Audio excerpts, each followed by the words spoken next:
They fired me because I supposedly didn't stand up fast enough when the CEO's wife walked by my table at a charity gala. That's the reason they gave. But it wasn't the real reason, not really. And the timing? That's what made it sting. I hadn't even been home yet. At 4:15 a.m., I was still on a video call with our sole-based client, navigating a last-minute compliance issue that threatened to derail a $12 million contract. It was tense, but I managed to keep them on board, patching the leak just in time. My team in Asia texted me fireworks emojis. No one at Calderon and Westbridge knew how close we'd come to losing it all, except Marcus. He called me directly afterward to say, "You saved it, Talia, again, I owe you." 3 hours later, I was standing in my office, hair still damp from a sink rinse, reviewing the post-negotiation report. That's when the door slammed open. Genevieve Calderon, flawless in a cream blazer and fury sharp enough to cut glass, stormed in like a courtroom scene no one rehearsed. "You will be terminated today," she spat. I blinked. What? At the gala, you deliberately disrespected me. I walked by your table. You didn't stand. You sat there like a common admin, pretending not to see me. I could barely process her words. The gala had over 400 guests. I'd barely eaten. But in that moment, all that mattered was her pride. "My husband will be hearing about this," she snapped, turning on her heel. "You'll be gone before lunch." The door slammed again. Minutes later, Marcus arrived. His face was pale, drawn, like someone walking into his own execution. "Talia, I'm sorry. She's upset, and Let me guess," I cut in. "You can't have tension at home. Better to discard your most loyal employee than face an argument at the breakfast table." He didn't deny it. My blood felt electric under my skin. After 3 years of sacrifice, weekends, holidays, client wins that rebuilt the entire Asia division, I was being erased over a phantom offense. I turned toward the window to breathe. And that's when it hit me. The voice, the posture, the eyes. Genevieve wasn't just the CEO's wife. She was Eva, the high-paying, condescending Mandarin student I'd been tutoring for 8 months, and she had no idea who I really was. Until now. She had no idea. She never did. As I stood frozen in my office, the memory of that first tutoring session flooded back like a cold wave. It was surreal to realize that the same woman who had just demanded my termination was also the one who once couldn't pronounce the word for hello in Mandarin without 5 tries. It started 8 months ago, on a rainy Tuesday night when I was browsing tutoring platforms after yet another 12-hour workday. I wasn't looking to start a side hustle out of passion. I needed the money. Student loans don't care about your job title, and I had accumulated more debt than pride could cover. I came across an exclusive listing on Altura Elite Education, a private site that catered to ultra-wealthy clients. The post was simple, almost cryptic. Mandarin tutor needed, twice weekly, absolute discretion required. 300 session, in-home instruction only. No name, just an address in Midtown Manhattan's most luxurious zip code, and a request that applicants possess professional decorum and the ability to remain invisible. I applied using my maiden name, Talia Morgan, and made subtle changes to my appearance. Glasses I didn't need, a tighter bun than usual, conservative blouses and long skirts. The goal was simple, to look forgettable. These clients didn't want brilliance. They wanted obedience wrapped in credentials. The penthouse was pristine. Floor-to-ceiling windows revealed a sparkling skyline, and the air smelled like roses and power. She opened the door herself, wearing silk trousers and a phone glued to her ear. No introduction, no handshake. When she finally looked at me, her first words were, "You're here to teach me Mandarin. Let's not waste time." She didn't ask my name. I didn't offer it. We sat in a sleek study with lacquered bookshelves that had probably never been opened. I asked what level she was at. She waved her hand. "I know a few words. Just start. Within 10 minutes, I realized she knew less than a beginner. She mispronounced tone so badly that her "how are you" sounded like "you are a horse." When I gently corrected her, she narrowed her eyes. I don't need to be perfect. I just need to sound good enough to get through one presentation. She meant the $50 million Chinese investor deal, the one she believed would finally put her in a boardroom instead of a ballroom. At the end of our first lesson, she stood and gestured toward the hallway. Next time, bring coffee. And use the service elevator, not the main lobby. Tutors shouldn't be seen. I bit the inside of my cheek, not out of humiliation, but calculation. If she wanted a ghost, I'd be the best damn ghost she ever hired. For weeks, I arrived on time, coffee in hand, posture perfect. She criticized my tone, interrupted my corrections, and treated me like a glorified assistant. But I was patient. I was trained for diplomacy in high-stakes markets. And in my real life, the one she didn't know about, I was running multi-million-dollar cross-border negotiations. She once told me, "My husband thinks I'm naturally gifted with languages. Everyone does." I nodded. Let her talk. Every session. I translated complex business phrases into bite-sized, phonetic syllables. She memorized scripts like a student learning lines for a play. It wasn't learning, it was performance. And then came the comment that made me pause. This presentation is everything. It's my shot to prove I'm more than just Marcus Calderon's wife. If I pull this off, they'll finally see me as someone who belongs in the business world. It was the only time she sounded genuine. I should have felt sorry for her. And for a moment, I almost did. But then she added, with a smirk, "Of course, I'm not really learning Mandarin. That would take years. I just need to sound convincing for 15 minutes. I swallowed my response. That night, I went home and stared at my reflection in the mirror. I thought about how many nights I'd sacrificed for Calderon and Westbridge, about the strategy memos I'd written at 2 a.m., the clients I'd flown across oceans to meet, and now, I was teaching a woman to fake fluency in a language I had studied for years, so she could impress the same board that once questioned whether I was too young to lead a region. Genevieve Calderon had no idea who I was, but I knew exactly who she was. And the game she was playing? I'd written the rule book. She didn't want to learn Mandarin. She wanted to borrow it, like a designer gown she'd return after the spotlight faded. By the third month of tutoring, our sessions had transformed from language lessons into full-blown performance coaching. I wasn't just correcting her tones anymore. I was writing entire phonetic scripts, crafting polished transitions, coaching intonation, and even rehearsing nonverbal cues. Genevieve Calderon wanted to sound impressive. And that, apparently, required memorizing every syllable without understanding a single one. This pause here, I instructed during one late evening session, pointing to the middle of a sentence, is where you nod slowly. That shows deliberation, authority.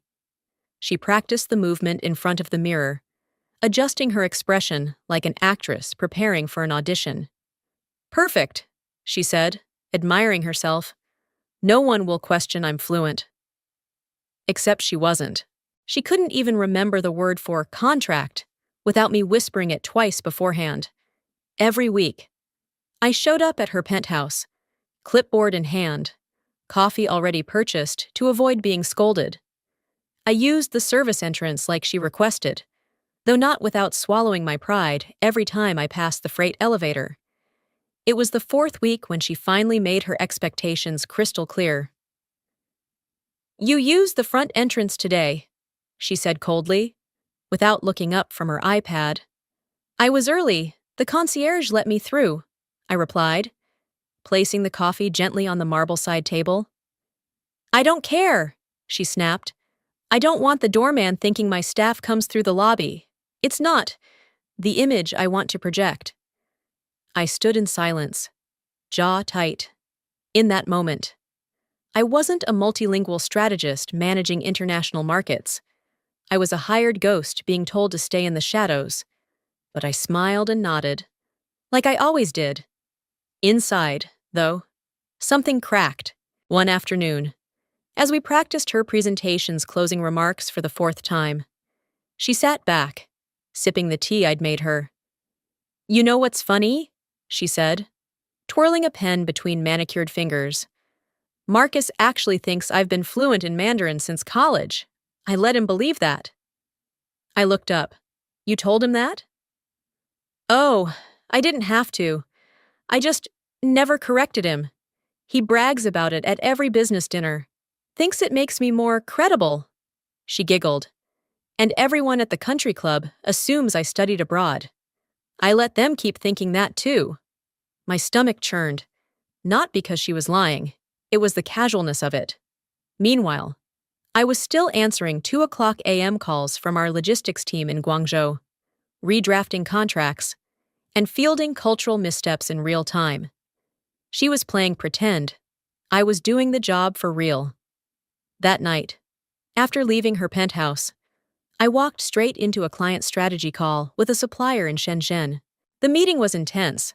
Complicated shipping delays, negotiation over tariffs, and a miscommunication that could have cost us a 6-figure clause. I resolved it with a calm tone and careful phrasing in fluent Mandarin. The call ended with our partner saying, "We always feel heard when Miss Greer is in the room." I sat back in my office chair, still in the same pencil skirt I'd worn to Genevieve's session, still smelling faintly of her expensive candles. No one saw that contrast but me. She got applause for memorizing words I wrote. I got silence for holding deals together with skill she couldn't fathom. And yet, she asked me to park 2 blocks away next time so the valet wouldn't recognize me. That was the moment something inside me shifted. This wasn't just about Mandarin. It wasn't even about performance anymore. It was about erasure. I had spent years becoming someone worth listening to. And now, I was being silenced in favor of someone who only wanted to appear as if she belonged. At our next session, Genevieve wore a red blazer and matching lipstick. She stood straighter than usual, chin high. "I'm having dinner with a few venture capitalists tomorrow," she said, "and I want to impress them with small talk in Mandarin. Can you write me a few casual but clever phrases? Something about market trends, something about travel, nothing too deep." "Of course."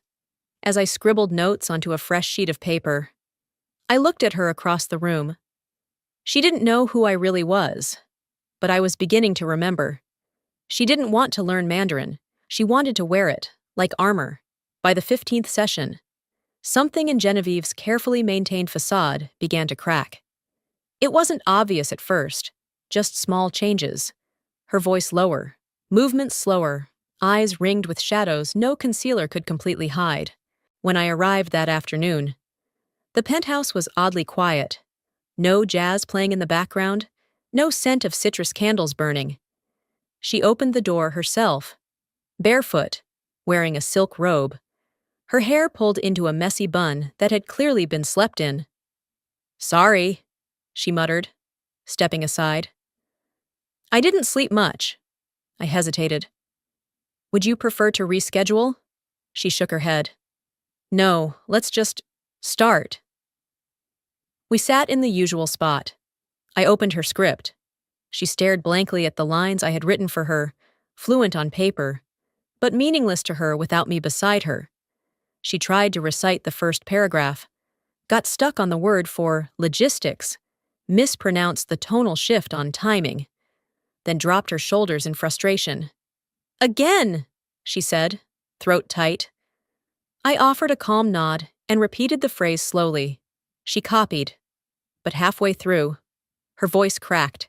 She set the paper down, rubbed her temples, and then suddenly went silent. I waited. Something felt different. Then, softly, she said, "Do you know what it's like to be the extra in your own life?" I said nothing.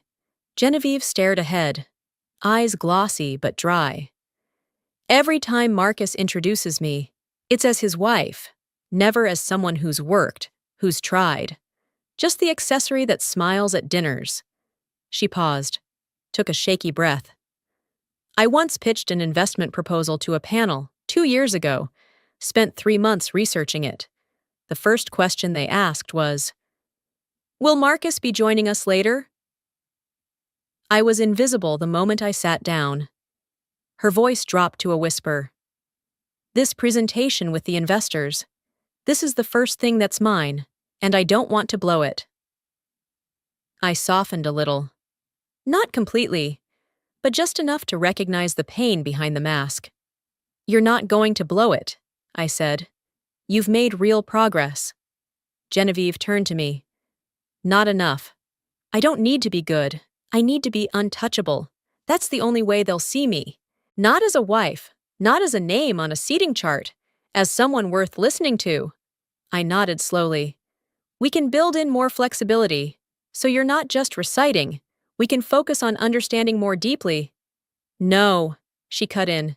"Stick to the script. I don't have time to become fluent. I need this to work." Her face was back to stone. Whatever had cracked a moment ago was already sealed over again. Still, something had shifted, for both of us. I no longer saw her as just a privileged imposter playing businesswoman. I saw a woman drowning beneath expectations she had no tools to meet. But I also saw the danger. She wasn't asking to grow. She was asking to be made bulletproof. As I gathered my notes, she looked up once more. "You're good at this," she said. "Better than most people I've worked with."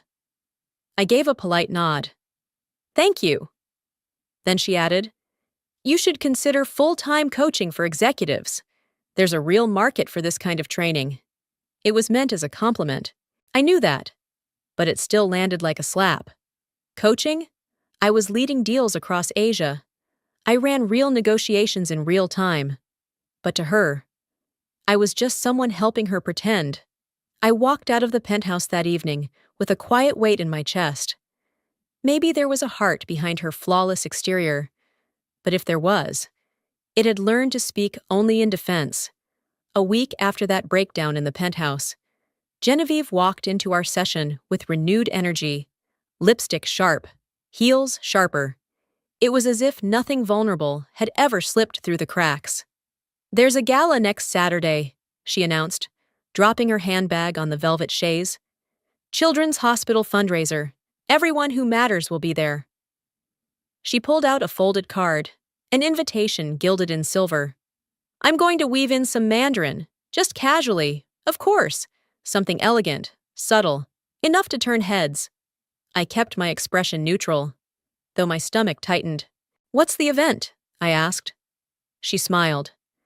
"Calderon and Westbridge is one of the major sponsors. Marcus is on the planning committee." Of course. That night, I checked my inbox. There it was, a company-wide memo listing seating assignments. I'd be sitting at Table 2, alongside division heads and key partners from Beijing. I was expected to represent the entire international strategy department, which meant I would be in the room with her, and she still didn't know who I was. I considered asking to be reassigned, but how would that look? "Sorry, I can't attend because I'm moonlighting as your wife's language coach." I didn't want to draw attention. I just wanted to survive the night unnoticed. So I planned carefully. I chose a sleek black gown, minimalist, high neckline, no jewelry. I swept my hair into a tight chignon, applied light makeup, and wore contacts instead of glasses. I looked nothing like the conservative, near-invisible Talia Morgan she knew from those quiet tutoring sessions. The night of the gala arrived. The ballroom shimmered with opulence, crystal chandeliers, golden centerpieces, a string quartet near the grand staircase. I moved like a shadow, taking my seat near the front and engaging in polite conversation with my colleagues. When dessert arrived, I allowed myself a breath of relief. No sign of her. Maybe she'd changed her mind. Then I saw the flash of silver. Genevieve swept into the room in a floor-length gown that caught the light like shattered glass. She laughed too loudly, gestured too widely. She looked radiant and completely at ease. My shoulders stiffened. She didn't look in my direction. Not at first, but as she made her way across the room, her path curved toward my table. I kept my gaze low, fixed on the untouched creme brulee in front of me. Then it happened. Greer! One of my colleagues called from across the table, leaning forward to ask a question. Did you end up reviewing the Asia compliance packet? I turned my head. Just instinct, a reflex. And in that split second, our eyes met. Genevieve was 3 steps away, mid-glide, smiling at someone beyond me. Her gaze snapped to mine. It lasted only 2 seconds. Her brow furrowed. A flicker of confusion passed through her eyes, like a song she couldn't quite place. Then she blinked, the smile returning, and continued walking. I exhaled slowly. She didn't recognize me, or maybe she did and was just too polite to say anything. Either way, I thought the moment had passed. I made it through the rest of the evening in silence, said my goodbyes early, took the side exit. But what I didn't know, what I couldn't have predicted, was what happened after. Genevieve, according to a friend in the office, spent the rest of that night trying to remember where she'd seen my face. The more she failed, the more certain she became that I'd done it intentionally, that I had seen her, that I had refused to acknowledge her, that I had embarrassed her. And by 7:00 a.m., she would be standing in my office, eyes full of fire, convinced that the woman she didn't recognize had publicly disrespected her. And that could not go unpunished. The next morning, I arrived at the office before sunrise, still unsure whether I had imagined the whole thing. Maybe she hadn't recognized me. Maybe I'd overestimated the weight of 2 seconds of eye contact. But at 7:00 a.m., I got my answer. The door to my office flew open so violently that the handle dented the wall. Genevieve Calderon stood in the doorway, dressed like vengeance, an ivory suit, heels sharp enough to pierce steel, and fury burning behind her eyes. "You made a fool of me," she hissed, pointing one manicured finger directly at me. I didn't move. "Excuse me? You saw me at the gala. You looked at me and deliberately chose not to stand, not to greet me. You humiliated me in front of my peers. You embarrassed me in front of Marcus." Marcus Calderon appeared behind her, his expression already worn and conflicted. His tie was crooked, and his voice was tight with exhaustion. "Let's all calm down," he muttered. "Talia, I'm sure you didn't mean any disrespect." "She meant it," Genevieve snapped. "I don't care what excuse she gives. That was intentional." I looked between them, jaw clenched. "You're accusing me of disrespecting you because I didn't jump up fast enough during dessert?" "Don't act stupid," she said. "You locked eyes with me. You saw me and ignored me." That was a message. Marcus stepped forward, rubbing the bridge of his nose. "This is creating noise. Talia, I'm sorry, but with investors watching everything we do, and your name now tied to this kind of drama, you're letting me go," I said flatly. He paused. It's the best decision for the company." There it was. 3 years. Dozens of contracts negotiated. Markets opened. Deals salvaged. A division rebuilt from 2 clients to 47. Gone. Because his wife couldn't stand not being acknowledged at a dinner table. My hands were steady as I picked up my bag. I didn't say a word, not at first. But as I reached the door, I stopped. "You might want to check your inbox," I said quietly. Marcus frowned. "What?" "Your email. Subject line. The real Mandarin story." I stepped aside so he could pass. He moved to my desk, opened my computer, and found the email I had sent moments before they entered. One click, then another, and the first video played. Genevieve, on screen, sat cross-legged in her penthouse study, repeating after me like a first-year student. "Zai Jian?" she asked, tilting her head. "No," my voice replied. "That means goodbye. We're working on greetings. Again." She huffed. "They all sound the same." Noi, Marcus's face drained of color. He opened the next file, her asking for phonetic spellings. The next, her struggling with tones. Another, me explaining. Slowly. The meaning of words she'd been proudly reciting at parties. I watched him silently unravel. She hired me under a pseudonym, I said. Through Altura. I used my maiden name. She never asked who I really was. Genevieve's voice was suddenly brittle. You manipulated me. I turned to face her, slowly, deliberately. I pulled off my glasses and let my hair fall from its bun. I'm not just your tutor, I said. I'm Talia Morgan, head of international strategy, the division you just cost your company. Marcus blinked. You're her? Yes. The silence that followed could have swallowed the entire floor. You lied to me, Genevieve said, almost breathless. No, I replied. I taught you. I respected your privacy. I never said a word, until you tried to ruin my career over your own insecurity. I turned to Marcus. You didn't ask for the truth, so I let the videos speak for themselves. He opened one more file. Genevieve's voice played, crystal clear. I just need to sound fluent. 15 minutes of performance. That's all. I didn't need to say anything else. I walked to the door, then paused with one hand on the handle. This isn't about Mandarin, I said without turning back. It's about power, and you just learned how dangerous it is to underestimate the wrong woman. Then I left.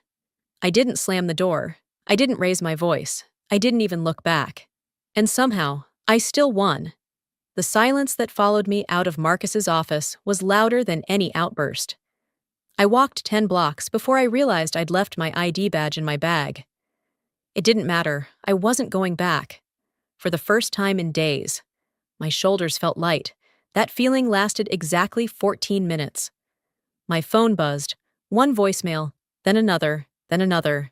By the time I reached my apartment, I had 5 missed calls from Genevieve Calderon.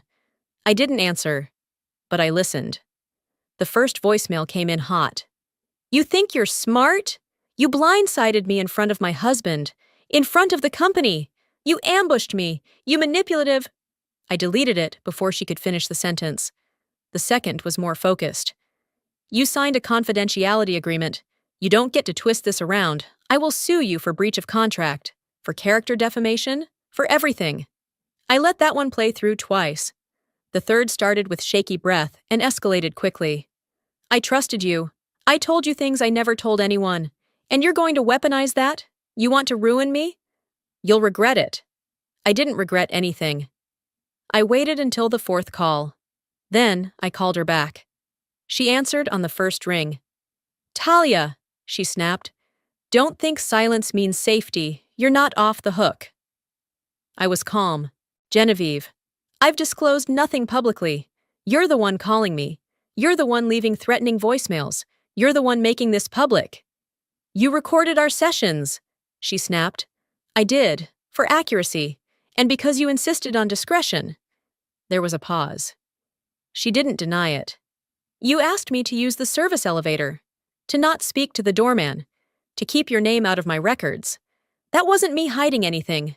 That was you demanding secrecy. You don't have the right. Actually, I cut in gently. I do. You might want to reread the Altura contract you signed. It outlines very clearly that confidentiality is two-way. I honored it.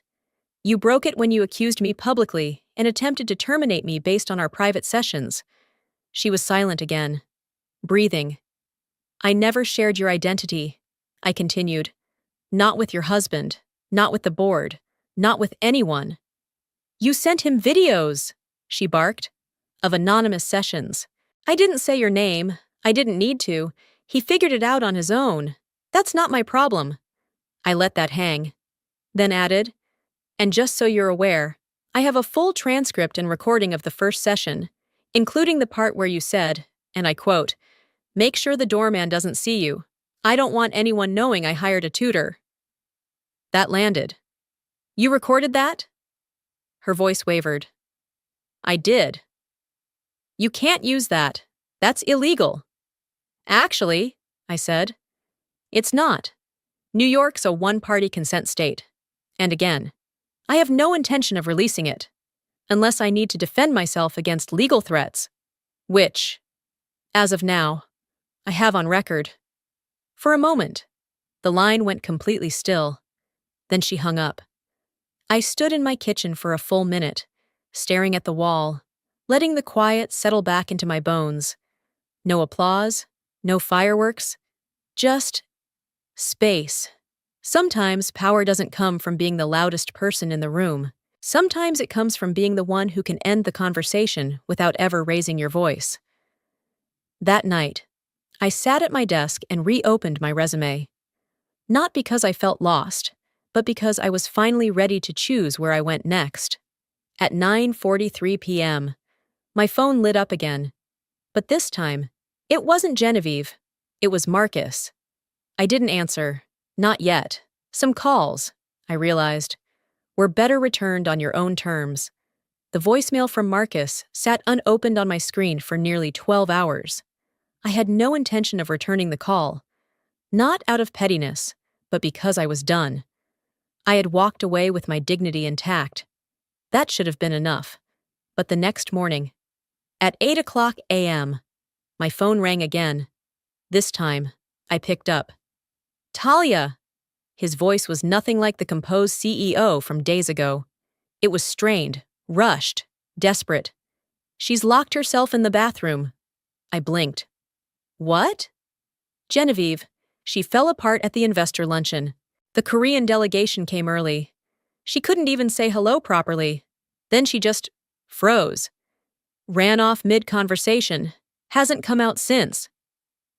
I stayed silent. Let the image settle. He continued. This was our final step. If they walk, the entire East Asia expansion collapses. We're talking about a $50 million contract. More, if you count long-term. I looked out the window. Rain was starting to fall, a thin, hesitant drizzle. I shouldn't be calling you like this, Marcus admitted. But no one else can salvage this. You know the language, the culture, the stakes. You built this relationship. You also fired me. I reminded him, quietly. I know. That's why I'm offering everything. Your job. Full reinstatement, promotion. You'll name your own salary, title. Just please, help us land this. I didn't answer right away. My chest tightened, not with resentment, but with something worse. Conflict. I thought of my team, of Ava, who stayed up all night formatting reports that only I read, of Rahul, who gave up weekends with his kids to meet midnight calls with Sol, of Max, who said, "We follow you, Talia, not the org chart."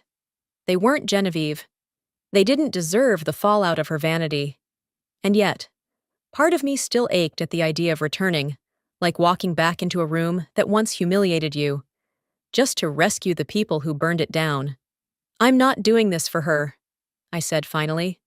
A long pause. I understand. And I'm not doing it for you. Okay. I'm doing it for them, for the team, for the work that deserves to live beyond this nonsense. He exhaled, slow and heavy. We'll have a car outside your building in 20 minutes. I hung up without saying goodbye. In the silence that followed, I stared at my reflection, hair loose, hoodie wrinkled, eyes still dark from a restless night. I didn't look like a woman about to walk back into a boardroom. I looked like someone who had burned out. But I wasn't. This wasn't surrender. This was strategy. I pulled my hair back into a clean, low ponytail, swapped out the hoodie for a white pantsuit. No jewelry, no perfume, no softness. Just precision. Just presence. I didn't need to return with vengeance. I just needed to return with clarity. At 8:40 a.m., the town car arrived. The driver opened the door without a word. As I stepped in, he handed me a crisp folder. Investor bios. Recent press. Agenda revisions. The company was scrambling. Good. Let them scramble. By 9:10 a.m. I was standing outside the executive elevator. Badge already reactivated. Inside. I found the room buzzing. Translators murmured in corners. Screens flickered with frozen slides. My former assistant did a double take when he saw me. "Ms. Greer," he stammered. "They said—" "I know what they said," I replied. I walked past him and entered the conference room just as the head delegate from the Korean side turned toward the empty podium. I stepped up without hesitation. "Good morning," I said in flawless Korean. "I apologize for the delay. I'll be leading this session." They nodded, surprised, but relieved. Behind me, I could feel the tension shift. Whispers began. I didn't care. I wasn't here to protect Genevieve's ego. I was here to preserve the integrity of what I built. And I'd do it without flinching. The applause from my opening remarks had barely faded when they called her name. Genevieve Calderon entered the room with all the polish of someone determined to erase the past 12 hours. Her red silk dress shimmered under the lights. Her steps were confident. Too confident. As if she hadn't spent the night locked in a bathroom, refusing to speak to anyone. She took the podium like it had been hers all along. And for a moment, just a moment, I let myself wonder if she might actually pull it off. "Zhao Shanghao," she began smoothly. "Woshi Genevieve Calderon. Hien Gaoxing Jantian Nanghe Dajia Jianmian." "Good morning. I'm Genevieve Calderon. I'm happy to meet you all today." Polite smiles from the front row, the kind investors give when they're impressed by presentation. Not yet substance. She moved through the opening flawlessly, clearly rehearsed. Down to the precise intonation I had drilled into her during months of private sessions. She even added the pause for emphasis beats I'd taught her. I leaned back in my chair, hands folded. She hadn't earned this fluency, but she'd certainly memorized it. And then it happened. A Korean investor near the center of the table, Mr. Huang, raised his hand gently. The room quieted further. "Good morning," she began smoothly, speaking in carefully memorized Mandarin. "My name is Genevieve Calderon. I'm truly honored to be here today and meet all of you." It was a fair question. Open-ended, not confrontational. Genevieve blinked. Twice. Her lips parted, then closed. Her fingers gripped the edge of the podium. She started hesitantly. "I think... very big. No problem," mixing words in the wrong order. Clearly unsure what she was saying. I felt the room freeze.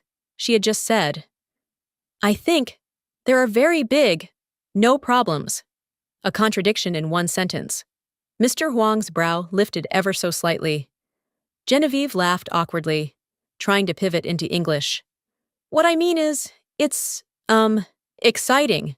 The markets are very, full of possibilities." Her eyes darted around the room, searching, no, begging, for someone to step in.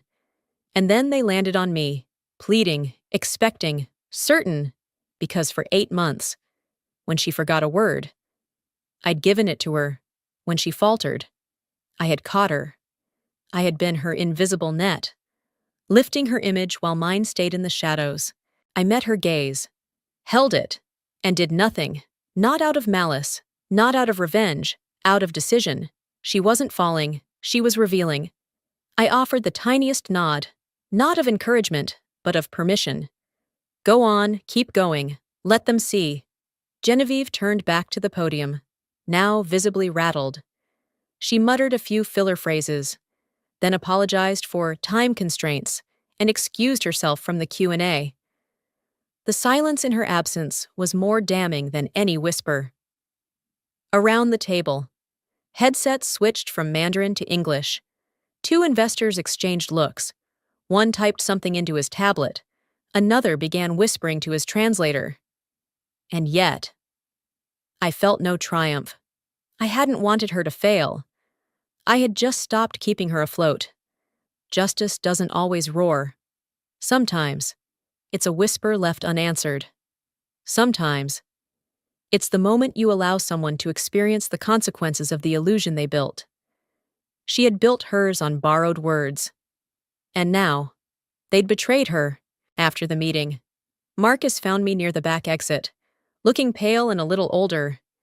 "You knew that would happen," he said quietly. I turned to him. My voice was even. No. Marcus. She knew. She just thought I'd cover for her again. He didn't argue, didn't apologize. He just nodded once and walked away. I stepped outside into the cool mid-morning air, and for the first time in months, I breathed. The silence that followed Genevieve's exit clung to the walls like smoke. Marcus stepped back up to the head of the table, clearing his throat. Let's move forward to the operational segment. We'll now address questions regarding compliance, supply chain oversight, and regional integration. But no one looked at him. Instead, eyes began to shift toward me. A man with silver-rimmed glasses leaned forward. We'd prefer to direct our questions to Ms. Greer. The words hung in the air. Not a request, a redirection of power. Marcus hesitated. Of course, he said tightly, gesturing toward me. I stood without fanfare and walked to the head of the table, where Genevieve had once stood. I didn't need to say anything theatrical. The chair pulled back for me on its own. I sat, opened my laptop, and looked at the spreadsheet already forming in my mind. The first question came from a delegate on the left. How will your firm manage compliance between overlapping jurisdictions in Southeast Asia? By establishing an internal audit system that benchmarks each local regulation alongside OECD trade frameworks, I answered clearly. We've already piloted this model in Singapore, and it cut legal clearance time by 32%. Pens moved. Heads nodded. Another investor asked about subcontractor reliability. We require quarterly supplier audits and enforce dual sourcing strategies for every critical material. That limits risk if political unrest or logistics failures occur. More notes, more nods. The questions came fast. Trade language, tax corridors, language training across departments. I didn't blink. I had built these frameworks. I lived them. And slowly, something began to shift, not just interest, deference. They weren't testing me anymore. They were following me. Halfway through, Mr. Huang, whose question had unraveled Genevieve earlier, looked directly at Marcus. Pardon my bluntness, but who exactly is leading this initiative? Marcus stammered. Well, it's a team effort, of course. My wife and I have been. The delegate held up a hand. With respect, we've heard enough about titles. We're asking about expertise. The room went still. A second delegate added. From what we've seen today, Ms. Greer has both the clarity and the command we need. If we move forward, we'd want her at the helm. I didn't flinch. I didn't smile. I just met Marcus's eyes. And he, for the first time in this entire negotiation, looked small, near the back of the room. I caught a movement. Genevieve. She had returned quietly, standing just inside the doorway. Her hand clutched the frame. Her gaze was locked on me, on the seat she once claimed. Now, rightfully mine. But no one noticed her. They were focused on what mattered now. Would you be willing to stay on, Ms. Greer? Mr. Huang asked me directly. I might, I replied, but only if the structure reflects reality, and my team gets the recognition they've earned. A beat passed, then a unified nod from the table. The contract folders slid forward, unsigned for now. I gathered my notes and stood. I'll have my decision by morning, I said, voice firm but calm. And then I turned and walked out of the room. This time, no one stopped me. This time, every eye followed. The next morning arrived with a strange stillness. I was at my desk, finalizing my analysis of the investor term sheets, when the call came. The boardroom, now, said Marcus's assistant. No greeting, no explanation. When I entered, the room was already full. The board of directors sat in 2 rows of heavy chairs. Marcus stood near the far end, arms crossed. On his left sat Miss Lu Hong, one of the primary investors from East Bridge Capital. To the right, Slumped in the corner, like a forgotten prop, was Genevieve. Her eyes were puffy, her blouse buttoned unevenly, and she didn't meet anyone's gaze. For the first time, she looked like someone who didn't know where she belonged. I stayed standing. No one invited me to sit. But Miss Liu turned slightly toward me and began.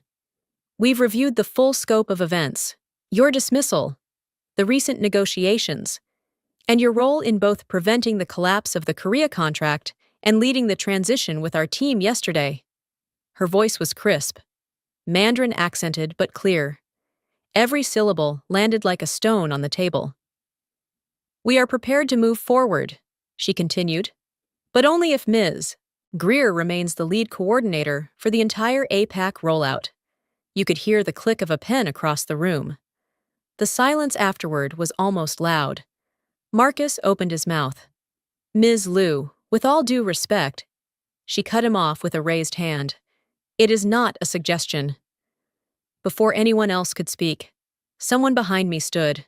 A familiar voice, strong, grounded. She's the reason this company still has a future. It was David Lin, Director of Regional Operations. A quiet man, level-headed, not known for dramatics. He continued, voice rising with restrained anger. Talia pulled off the Korean salvage overnight. She trained half our junior team. She rewrote the compliance protocols 2 quarters ago when we were at risk of non-alignment. And yet we let her go, because someone felt humiliated at a gala? A few board members exchanged uncomfortable glances. No one interrupted. David added, more quietly now, it wasn't just a mistake. It was a humiliation. To her, and to what this company is supposed to stand for. I didn't breathe. I hadn't expected anyone to speak for me. Miss Liu nodded once. This is not just about skill, it is about integrity. Then she turned toward Genevieve, who was fidgeting with her bracelet. Miss Liu's voice was calm. Do you have anything to add, Mrs. Calderon? Genevieve hesitated, then stood. Her voice was small. I didn't mean for her to be fired. I was just embarrassed. It was supposed to be my moment. A few murmurs. Miss Liu didn't flinch. And you allowed that embarrassment to jeopardize a $50 million contract? Genevieve's mouth opened. No words came. One of the board members tapped a pen on the table. Slowly, deliberately. Marcus sighed. For once, there was no bravado in his expression, only exhaustion. We've all made errors in judgment, he said, voice low, but we still have a chance to make things right. Then he looked at me, not like a boss, not like a man offering charity, but like someone seeking permission. Talia, we want you to return, not in a support role. We're offering you full oversight of the international division. I didn't answer immediately. Instead, I scanned the room, the faces that once looked through me, now fixed on me with respect or fear. I stepped forward, voice steady. If I come back, it will be under one condition, transparency. No more private deals behind my back. No more silent credits given to someone else's name. I won't fight shadows anymore. No one argued. Genevieve had already lowered her head. Miss Liu smiled faintly. The only one who did. I think that's fair, she said. I turned toward the glass doors. My reflection caught the light. Behind me.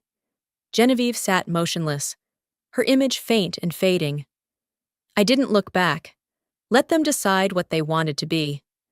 I had already decided who I was. The elevator ride felt different this time. It had only been 7 days since the board meeting. 7 days since I said I wouldn't fight shadows anymore. Now, as the elevator doors opened to the top floor, floor 42, I stepped into an office I had never dared to imagine for myself. My name was on the glass. Talia Greer, Senior Vice President, Global Strategy. The assistant stood quickly. Your 9 o'clock is waiting. Miss Liu Hong and the Eastbridge delegation are in the conference room. I nodded. walking past the frosted glass panels that caught the morning sun like crystal. My new office was quiet, high above the chaos, directly one floor above Marcus Calderon's, a floor above him. Symbolic? Maybe, but no one missed the message. Inside the conference room, I shook hands with Lu Hong, who offered a subtle smile.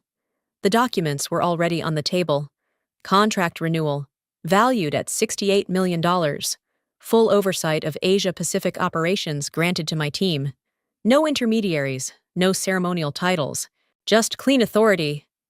As we flipped through the final pages, Lu Hong paused, then said quietly, "Your voice carries now. Miss Greer." She tapped her pen gently against the table. "So does your silence." I nodded once. "Thank you for trusting the work, not just the image." By 11:30, the deal was sealed. No grand speeches, no group photo, just signatures, strategy, and the quiet acknowledgement that power had shifted. Genevieve was nowhere to be seen. She hadn't been on the company calendar all week. Her office was dark. Her nameplate had been removed without announcement. No farewell email, no polite summary of moving on to new opportunities. Just gone. A junior associate whispered to me in passing. No one asked where she went. They just stopped looking. I said nothing. By late afternoon, I was finalizing resource realignments when a soft knock came at my door. Marcus stepped in, holding a bottle of French champagne and a smile that didn't quite reach his eyes. "I wanted to congratulate you," he said, voice low. "You earned this." I stood from my desk slowly, setting my pen down. "Did I?" He hesitated, then gave a slight nod. "I underestimated you. That won't happen again." I walked over to the floor-to-ceiling window, gazing out at the city below. The office was quiet, just the sound of air conditioning humming through steel. I turned back, met his eyes. "Next time someone tries to burn a bridge," I said, my voice calm and deliberate, "make sure they're not planning to come back." He didn't reply, just lowered the champagne onto the desk and left. As the door clicked shut, I stood alone in the quiet. No applause, no confetti, just altitude, the kind you earn.